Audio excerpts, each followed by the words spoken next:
First of all, as Alexandra mentioned kind of in passing, what is more my specialty are political systems, and before I started to be a lecturer in many of our John Galt schools, this is the aspect of objectivism that I pretty much focused on the most. But one of the things that I really, really loved, one of the many things I really loved about this whole multi-year experience with Arce and within the Prometheus network is that I was kind of nudged towards also getting into the other aspects of the philosophy of objectivism. So for example, something that I did not expect before is that among the lecturers that we needed for our John Galt schools, we kind of had always the tough one to fill in was metaphysics. And of course, I knew the basics of objectivist metaphysics, but since we needed somebody to kind of fill this position in, it kind of made me kind of go back to Peikoff's Opar and to many of Rand's essays and to kind of dive into it a lot more. And I think most of you here who have been in a John Galt school where I was a lecturer, I did the metaphysics lecture. So I'm going to be talking a little bit about that today, a little bit of a retrospective of the whole of objectivism, so we kind of get to the point that I'm trying to make today about this concept of Amor Mundi, or loving the world. And of course, we'll do Q&A afterwards. Right before I start, just a technical thing, we're going to be taking the group photo right after I'm done. We took one yesterday, but not everybody was there. We really want everybody to be in the group photo. So please, if you have friends or people you've met along the way who are not here now, who you're chatting with, just please tell them to come in the next half hour so that we can all be in the photo that we're going to take in the back right after. That would be great. So thank you so much. Okay, so one of the things that I really like to do when talking about objectivism is to connect it to other authors in the history of philosophy who are not necessarily objectivist. As we know, objectivism is a philosophy that has well, now we had the whole debate over what is and what is not objectivism a few days ago, so I'm not going to get too much into that. But generally, what we consider objectivism is the work of Ayn Rand, but there is a whole body of works by authors such as Leonard Peikoff and others who were close to Rand, either personally while she was still alive, or intellectually, some of them without ever getting to know her. But there are also, of course, many, many authors in the history of philosophy and in more recent history who have very valuable contributions to how we think about the world, and contributions that can be integrated with objectivism, or at least connected to it, and can help us understand certain concepts in objectivism and in philosophy in general better. This is what I tried to do at my lecture last year at Nikon, where I talked about quite extensively about a person who is not necessarily, or we're not, the first thing you would not think about when you think about him is philosopher. This was Václav Havel.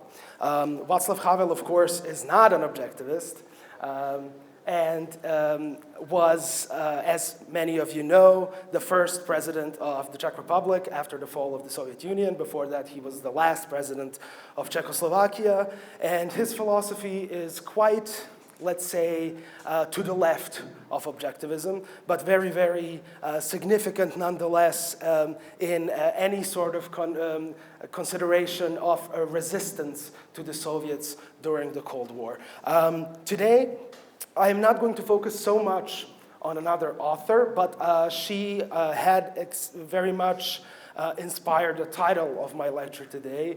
In fact, it is her concept, perhaps, or, you know, when you say somebody's concept doesn't mean necessarily that they're the first person to think of it, but she's definitely a person who defined it. And the person I'm talking about is Hannah Arendt. I'm sure most of you have heard of Hannah Arendt. She was one of the most interesting thinkers of the 20th century, preferred not to call herself A philosopher preferred the title of political theorist, but was definitely a philosopher as well. I think she was being a little humble in that. Anyways, I'm not going to be talking about her too much, but the term Amor Mundi comes from her. It comes from her book, The Human Condition. And for those of you who have not gotten into or read any of her works, I very much recommend you give it a watch and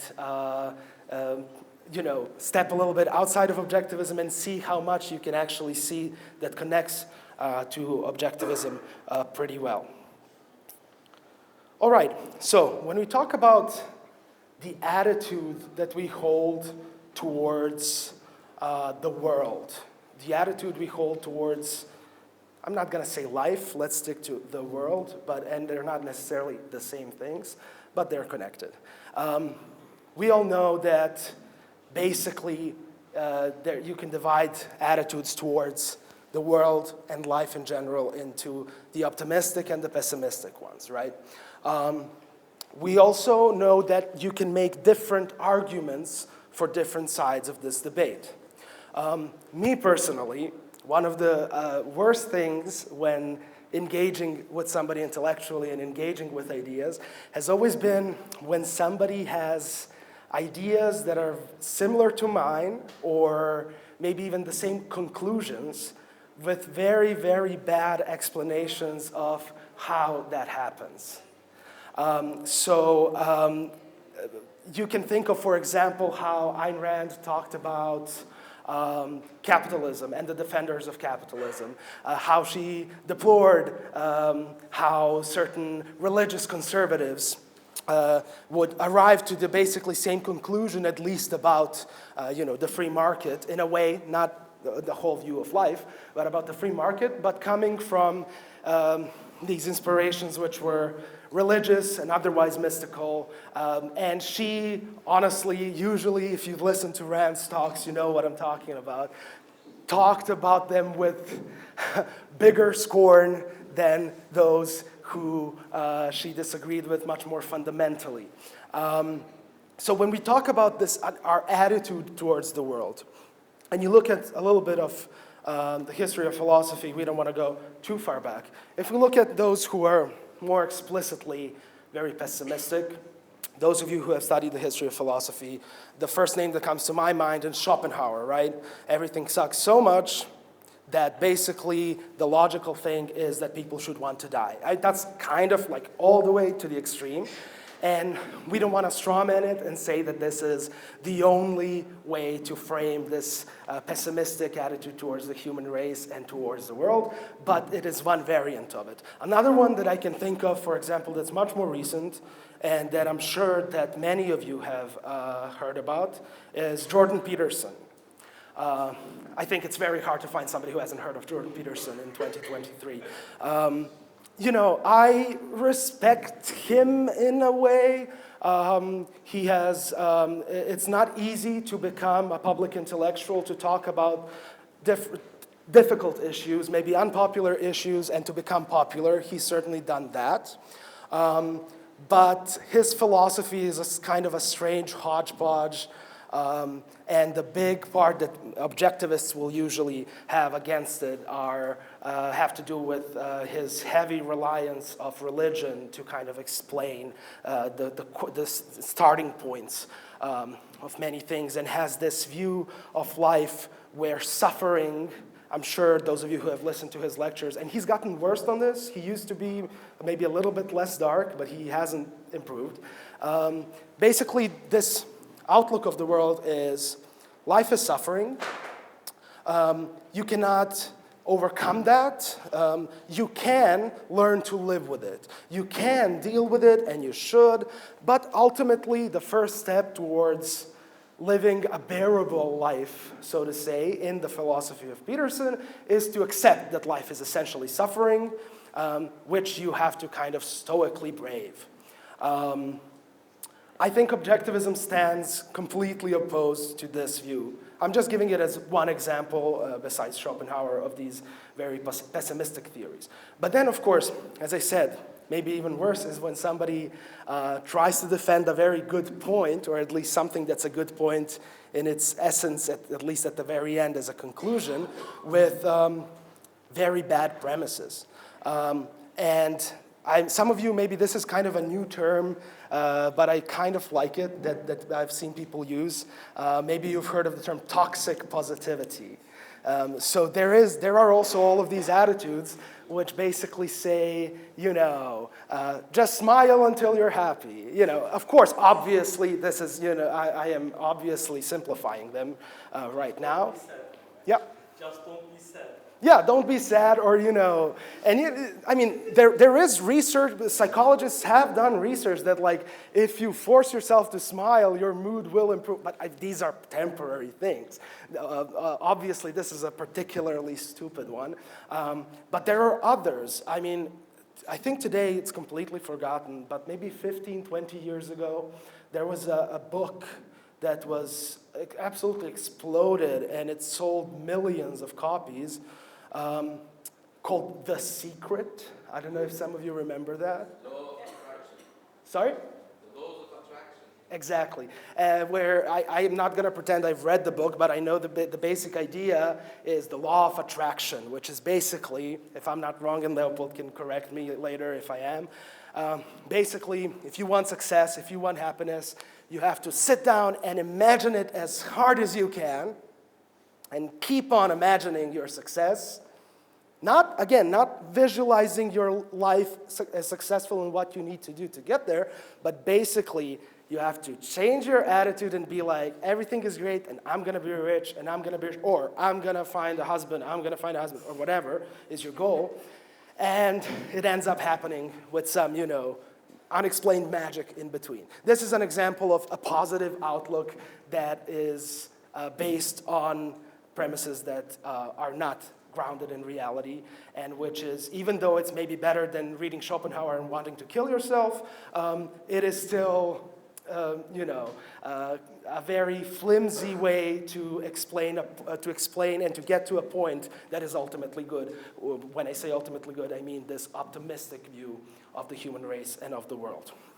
By the way, this book, The Secret, I think it really exploded when Oprah Winfrey, she was still on the air back then, recommended the book in her book club, which is one of the biggest, if not the biggest forum in the world for, when she recommends a book, that book sells millions and millions and millions. And she was super into this.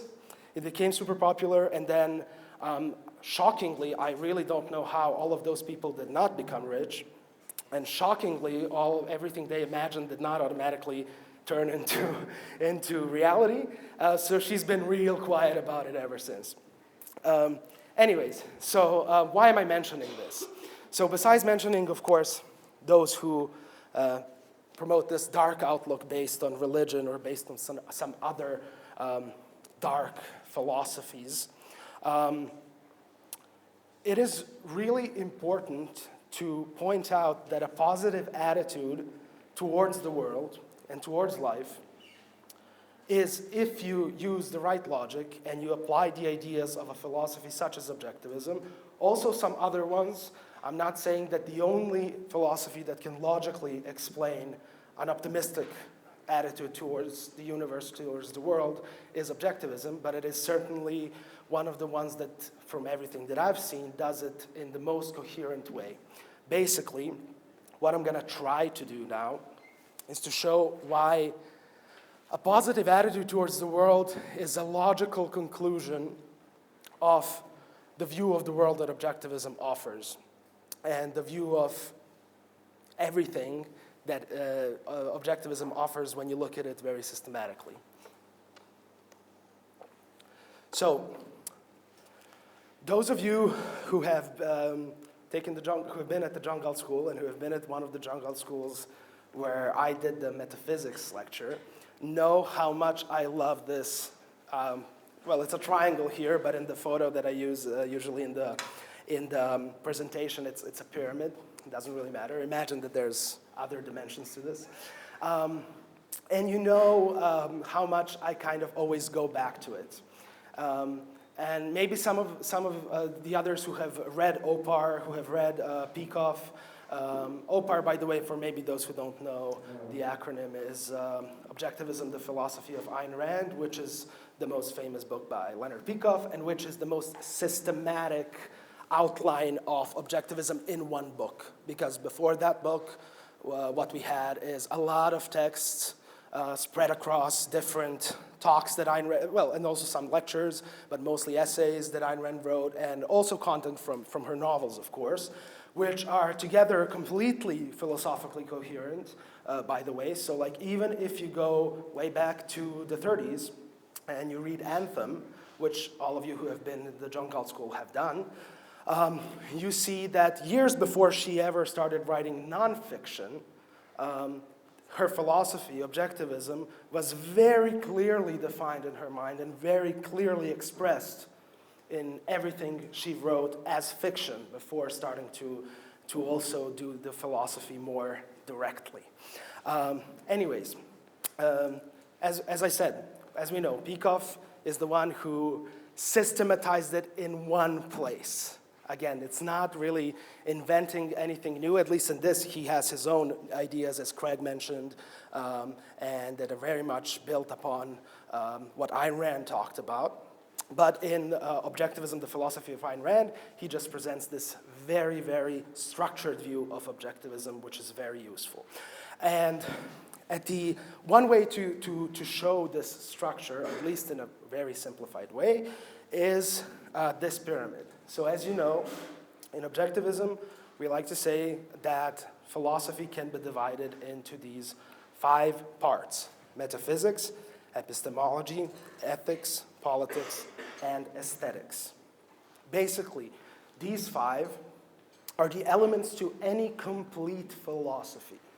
So any philosophy that includes, such as objectivism is, that includes all of the aspects of existence. In other words, that is not only a political philosophy, any philosophy that is not only a philosophy that deals with ethics. And those do exist. Not all philosophers have tried or succeeded to create a complete philosophy. But some, like Ayn Rand, have. Anyways, a complete philosophy means you cover all of these things. Basically anything in the scope of our thinking about philosophy can fit into these 5 categories. These 5 categories in this little, here it's a triangle, or in the picture you can find online, it's a pyramid, are ranked here for a reason. So this is not necessarily, they're not necessarily ranked in the order of importance. It's not that aesthetics is at the top, so it rules everything. We can say quite the opposite. It might be the least maybe important in the grand scheme of things, but that's maybe a little bit subjective. And metaphysics the least. No, but what this triangle does is show us the logical progression of thinking in philosophy, one that makes sense, one that doesn't start at a random point, one that doesn't end at a random point, one that starts with what the beginning is and should be and ends with what you can build up on top of everything before that. So this is very important. In the objectivist view, knowledge is hierarchical and it is relational. Basically, everything that's up the pyramid relies on everything that is below.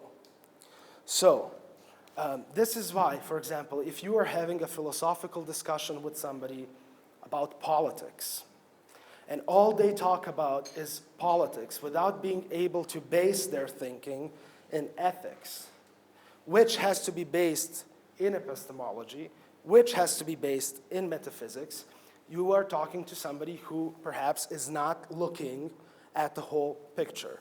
Now, of course, I'm not saying attack these people.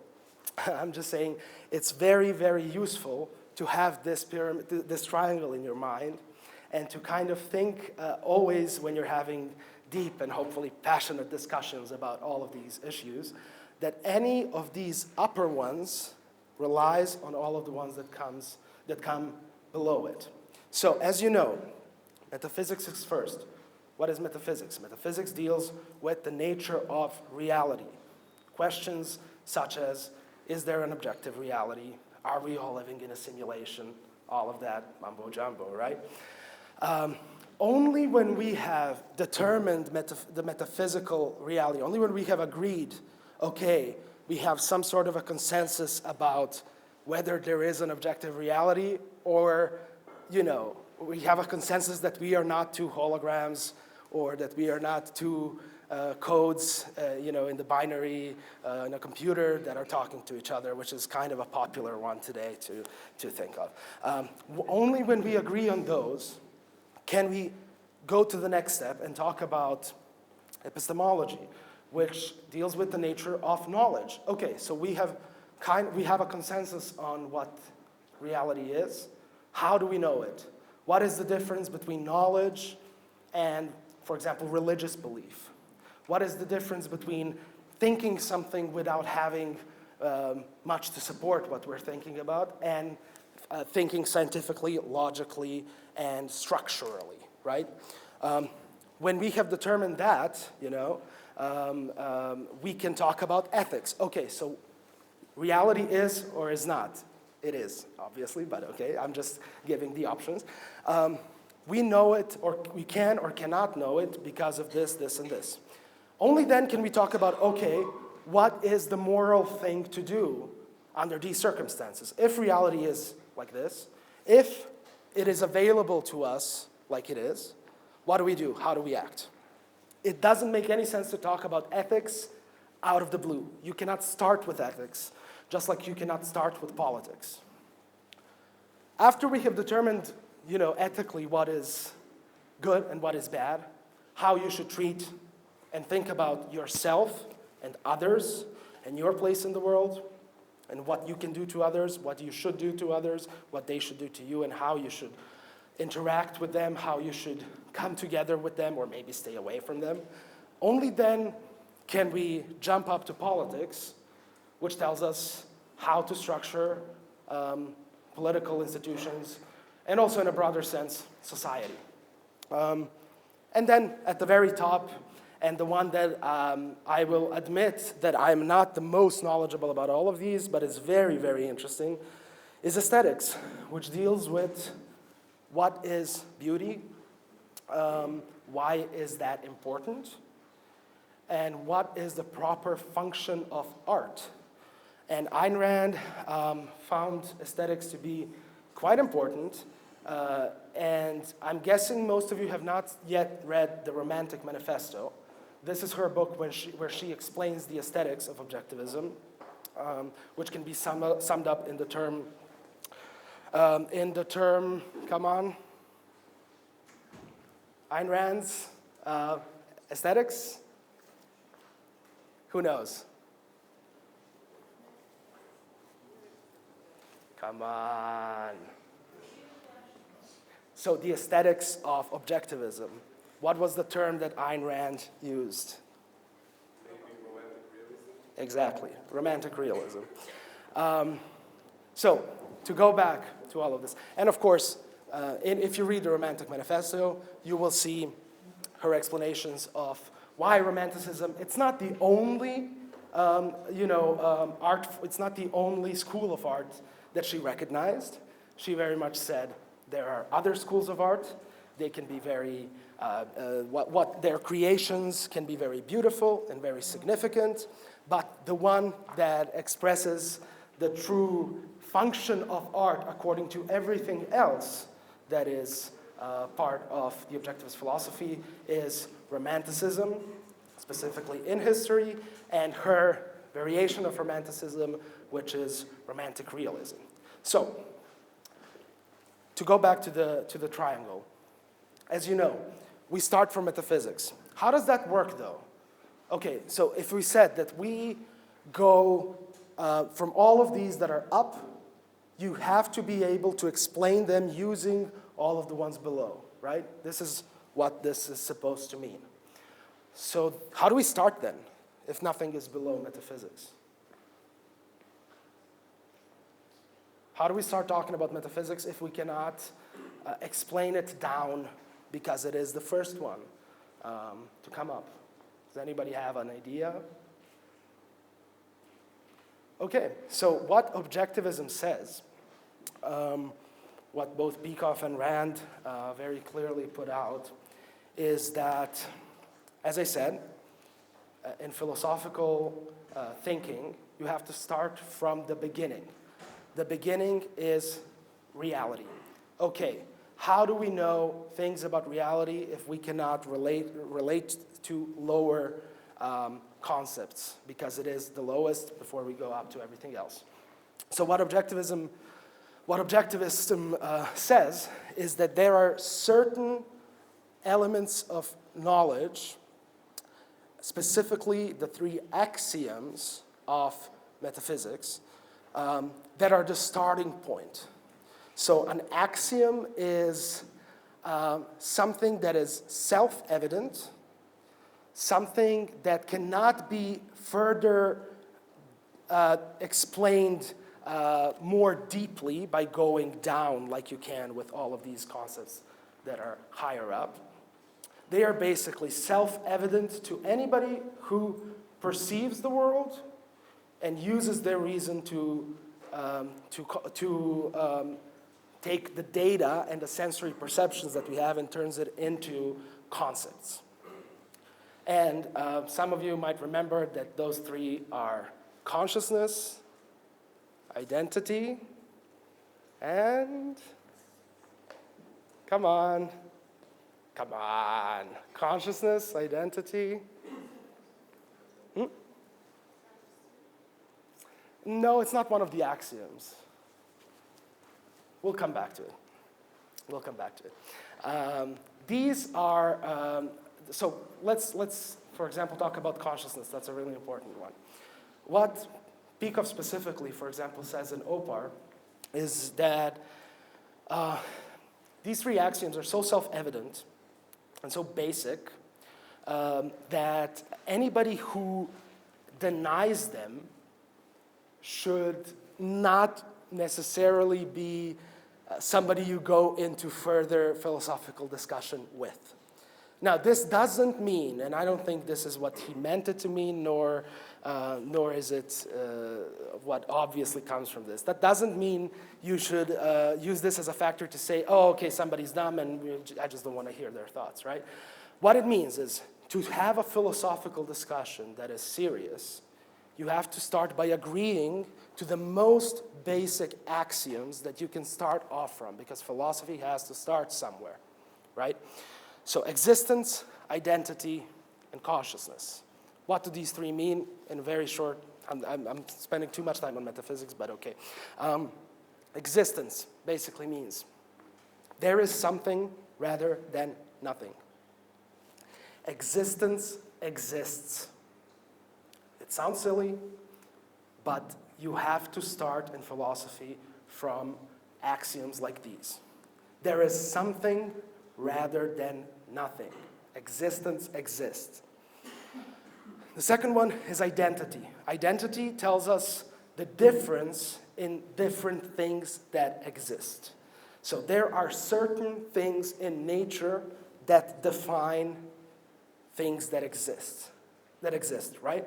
And these are always the same in the same, let's say, surroundings. So these have to do with basic laws of physics, for example. So if you take a ball that's 5 pounds heavy and you drop it, and we are on planet Earth, and we are not in some tube where there's a really, really strong wind. So basically, we know that we are in a vacuum or somewhere without a lot of wind.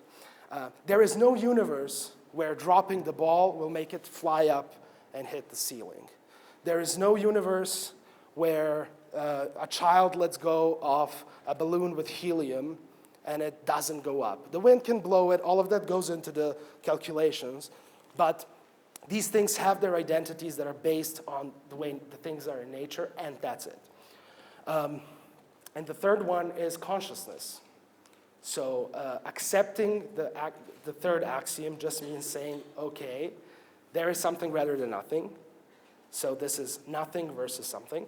identity. Things are different from one another in certain ways that are defined in nature, that are given, that are not a product of our imagination or how we think about them.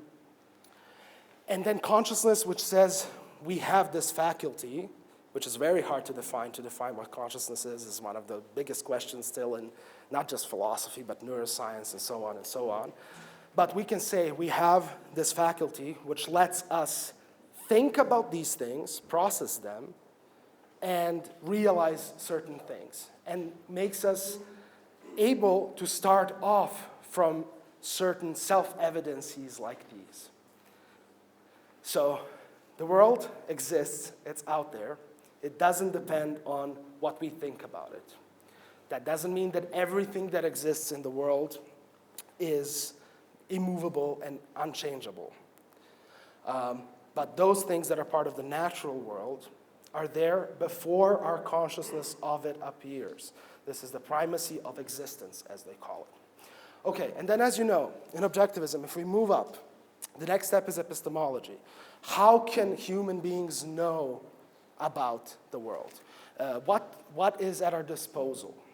And we know that objectivism says that we have primarily, the most important thing we can talk about in the epistemology of objectivism is reason. And reason is the faculty of a human being that processes information that we get from our senses. So what we get from our senses is not the same as completed concepts, right? So, for example, a child that is born that has not fully developed its thinking can see a tree. It can see this, if its sight is completely developed, it can see the same tree that you and I can see, right? But if a child sees a tree for the first time, it doesn't have the concept of what a tree is. It has only seen the one. But then a child kind of sees more trees and maybe different ones and starts to, without necessarily reading a biology textbook, to integrate these percepts into a concept of what a tree is. And then at some point, during the normal development of a human being, the child has a concept of what a tree is. So the most important thing to remember is that the epistemology of objectivism tells us that this objective reality that is out there is knowable to us. And this is very important because there's so many philosophies that have so many different shades and layers of skepticism towards what can we even know, you know. Of course, they have similar types of views on metaphysics as well, but then they say, okay, but even if there is or isn't an objective reality, how could we ever know, you know? Like, we are just these little specks flying in the universe, and we are just assuming certain things, and we cannot be sure of anything. And then, of course, a lot of all of the stuff that philosophically comes on top of that is then built on this foundation of basically saying, we have no idea what's going on. Objectivism rejects that and says, this reality is knowable to man. It is not automatic. We are not born understanding everything. The child is not born knowing what a concept of a tree is. But if it uses its brain, if it develops its brain the way it's supposed to, if it perceives the world and takes this data, puts it into concepts as it should, it will come to understand the concept of a tree and then more complex concepts, and maybe the concept of love, you know, something more abstract. And if it keeps on with this processing, it can very much perceive the world properly. Okay, so then we know that ethics comes after this. Okay, if there's an objective reality, it exists. It is the part of it that is natural is not changeable by how we think about it. The part of it that is man-made is changeable by us, but I'll get to that. Only then can we talk about what is moral, what is ethical to do and what is not. How do we behave? How do we think about each other? How do we behave towards other people? And you know that objectivism has, in one term, the ethics of objectivism are summed up in the term rational self-interest, or rational selfishness, if you want to be more edgy. And basically what objectivism says is that this is a logical conclusion of the metaphysics and the epistemology that we have talked about before that. And okay, then we determined that according to all of this, we know that man's life is a value of its own, that man has this duty to self-preserve. This is, by the way, one of the things that makes human beings different from other living organisms. Other living organisms do not have a choice to preserve, self-preserve or not self-preserve. So a plant cannot decide not to do photosynthesis and to reject the rays of sun and to wither away. Of course, it can wither away if it's somewhere in the dark, but there's no mechanism in a plant or in an animal which would not make it do what is needed for its survival. This, of course, doesn't mean that animals sometimes don't fall off bridges or something, but this is never an intention, right? Human beings don't have this because we have free will.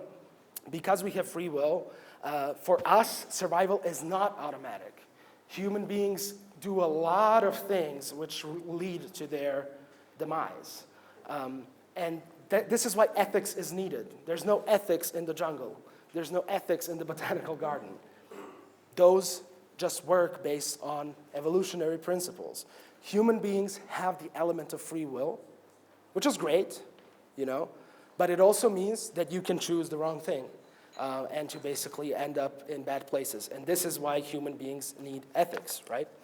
Okay, so if we establish those three, then we talk about how a political system should be structured, how a society should be structured. From all of this, it is logical, if we, of course, accept all of this and go step by step, it is logical that the only political system that makes sense is one that protects these individual rights to the fullest extent, one that allows human beings to live according to their nature, which means a lot of things, but fundamentally that allows them to self-persevere in a way that doesn't, of course, go directly against others in the sense of violating their right to self-persevere, right?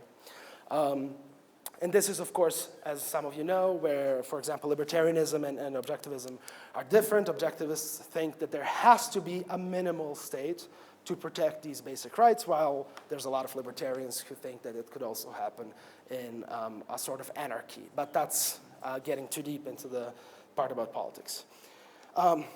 And then we have aesthetics. So what's interesting about objectivist aesthetics is that romantic realism, or even just romanticism in the past, according to Ayn Rand, is the ideal art form because it shows in a way that is not, let's say, dry and logical, such as just philosophizing about things, what man can be, what human beings can achieve. This is the romanticism part in the romantic realism term. So, of course, according to Rand, as most of you know, the art that's really the best is art that somehow shows in a very optimistic way how great human beings can be. But also in a way that's not complete science fiction, where we're talking about some beings floating somewhere in space, but specifically in a way that is achievable to human beings according to all of these other things that we have talked about. Okay, so what does all of this mean for this concept of loving the world? Why do we, if you look at all of this, why is it even logical to say, okay, the conclusion to all of this is you should love the world? Well, kind of. It kind of is. So if you go back to everything we went through, and we know, one thing I said I will come back to. There is this very important distinction between the metaphysical and the man-made in metaphysics of objectivism. The metaphysical are those facts of reality that human beings have no impact on. Laws of physics are metaphysical. Laws of nature in general are metaphysical. We cannot do anything, whether it's thinking or acting, to change those. The only appropriate attitude towards these is to accept them as they are. But that does not mean, and this is why this is so important, that everything you see around you is something you should just accept. Quite the opposite. The other side of the coin is the man-made. What are some things that are man-made? Culture is man-made. Political systems are man-made. Obviously, objects that human beings create with their hands are man-made. The thing is, perceiving reality in an objectivist way means accepting the metaphysical as it is, because that's the only rational thing to do, and because our thinking about it cannot change it in any way, and the only way to properly act in a world like that is to accept those. But to also recognize the difference between the metaphysical and the man-made, and to know that if certain institutions that human beings make are corrupt or bad or completely should be teared down and made anew, this is possible, and this is not against anything in this worldview. Ultimately, one of the most important things in objectivist philosophy that is, when you hear about Ayn Rand, at least in public, talked about the least, unfortunately, because the most attention goes to, in the mainstream, to just her politics, right? And this radical capitalism, which is great, don't get me wrong. But not enough attention comes to the things that come lower in this pyramid. And one of them that is kind of both a consequence and a founding block of all of this is the Benevolent Universe Premise. Some of you maybe have heard of this concept. But basically, the Benevolent Universe Premise tells us, and we can talk in the Q&A whether you think this is a logical consequence of all of the other stuff that we've talked about. It doesn't say that the universe likes you, right? Okay, so just because, we know what benevolent means, right? So the Benevolent Universe Premise doesn't say that the universe loves you and wants you to succeed, because the universe doesn't think anything. The universe is not a thinking entity. It doesn't have an attitude towards you. But it is also not out to get you. Because, a lot of people, and it can be pretty easy to fall into that type of thinking when you have maybe a bunch of crappy things happen to you in a row, and, you're not always responsible for them, and, there is such a thing as an accident. So people sometimes, sometimes and metaphorically, sometimes more literally think, okay, the world is like the universe is just working against me. So what this view of a benevolent universe says is not that the universe likes you actively and that has any sort of attitude towards you. What it says is, if you look objectively into all of these parts of philosophy, the objectivist philosophy, if you accept these tenets of an objective world that can be divided into what is metaphysically given that you accept and what is man-made that you can change, and you accept that we can know about this world, that our reason gives us the tools to know certain things for certain, that based on that, we can build ethics, we can talk about ethics that take all of this into account, and that make a world where people can coexist without tension in how these networks between them are made, that there can be a political and social system which takes all of that into account, and that there can be art that glorifies human potential.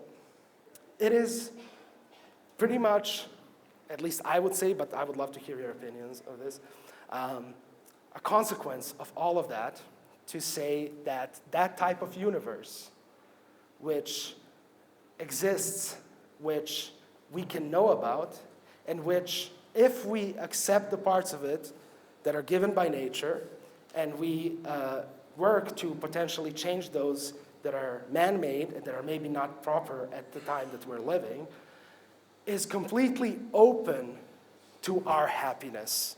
It is not predetermined to make us happy. We're not born with any sort of guarantee that this will happen, but given the fact that we have free will, that we have reason, that we have the ability to analyze, that we have the ability to conceptualize things, and that we have the ability to look at the world objectively, make concepts in our own minds, work upon these concepts, look at the results, plan our lives out, maybe make mistakes, learn from them, means that ultimately the world is open to your success. It is open to your happiness. And basically gives us the conclusion that there are two things that you need to love the world. First of all is, as I said, perceive reality objectively, make a difference between the things that are given metaphysically and things that you can change. And secondly, and this is something that both Rand and also who I mentioned at the beginning, Hannah Arendt, very similarly say, the second is choosing to think. Thinking is not automatic. There is a choice to focus your mind and a choice to take reality into consideration, analyze what's going on, and plan your life, make mistakes perhaps along the way, learn from them, but ultimately use this reality and this universe to achieve your happiness. And the universe is open to it. And why do you have to love it? You don't have to, but as a consequence of all of this, as a consequence of a morality where we love the good for being good, and we also, the other side of that is condemn the evil for being evil, a universe, a world which stands open to our happiness and stands open to us molding all of those parts that are not just nature, is one that is worthy of love. All right, thank you.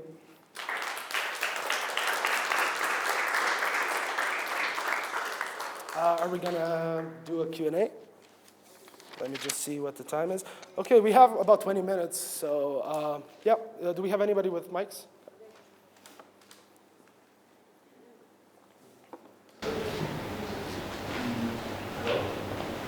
I really enjoy that we have this kind of model. But usually in daily conversation with family, friends, we have like 10 minutes or 5 minutes to justify our view, and we are not able to reach ethics.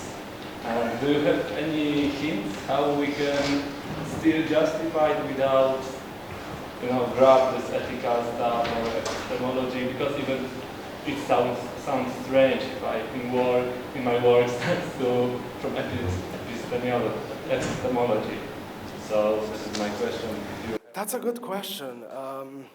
Well, I think when you're having discussions with, in a very different room than this one is, here I'm not too afraid to say spooky things like metaphysics, but if you're talking to your grandparents or your parents who maybe are not into philosophy in any way, you can still talk about these things without systematizing them that much. You don't necessarily have to even mention the word metaphysics, for example, to go back and ask somebody you're talking to, okay, so what do you think? What do you think about reality? How do we, do you think that there is an objective reality?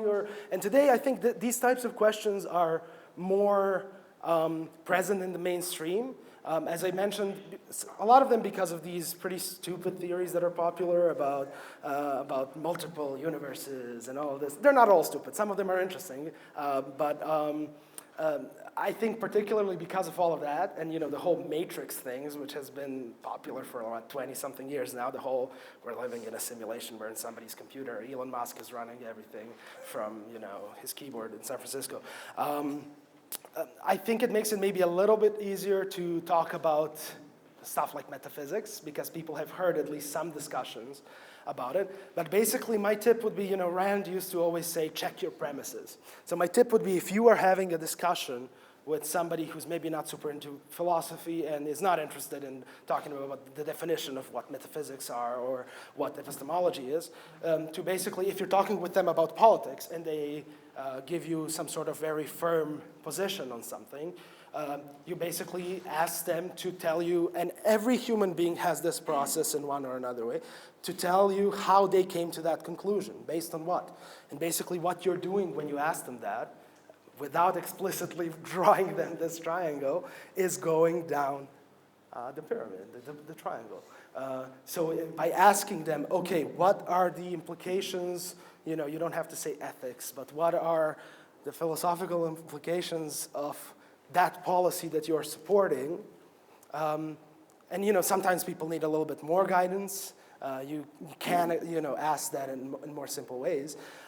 I tend to think that most people, even though most people don't maybe think about philosophy super deeply, most people will have a thought process of how they got to that opinion that they can explain to you. Now, of course, quite often those will have a lot of holes in them, but then you're there to jump in and not necessarily correct them, but kind of tell them why that's not a logical conclusion of what they said, or is, or that they should maybe think about the underlying premises that they started off from. That's what I would say. Anyone else? Yep.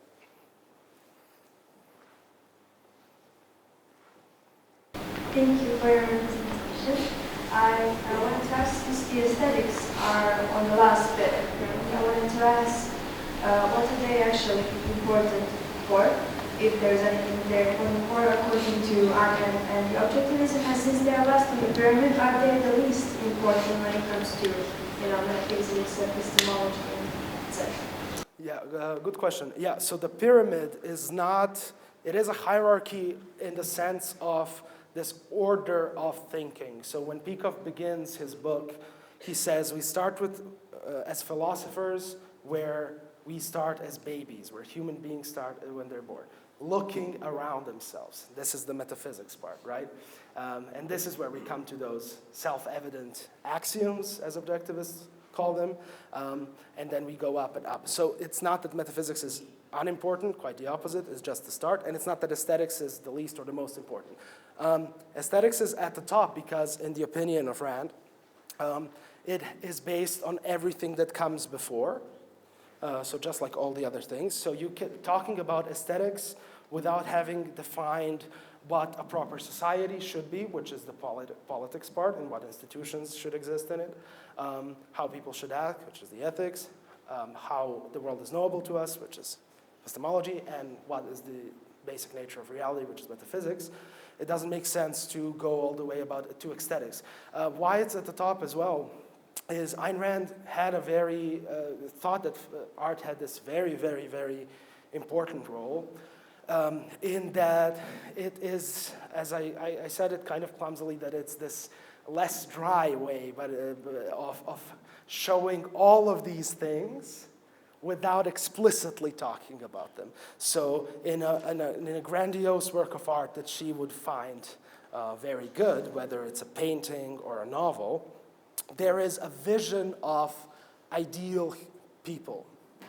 Ideal in a way that that they embody the virtues that come from the rest of the philosophy, and that they are achievable to human beings. So basically, art in this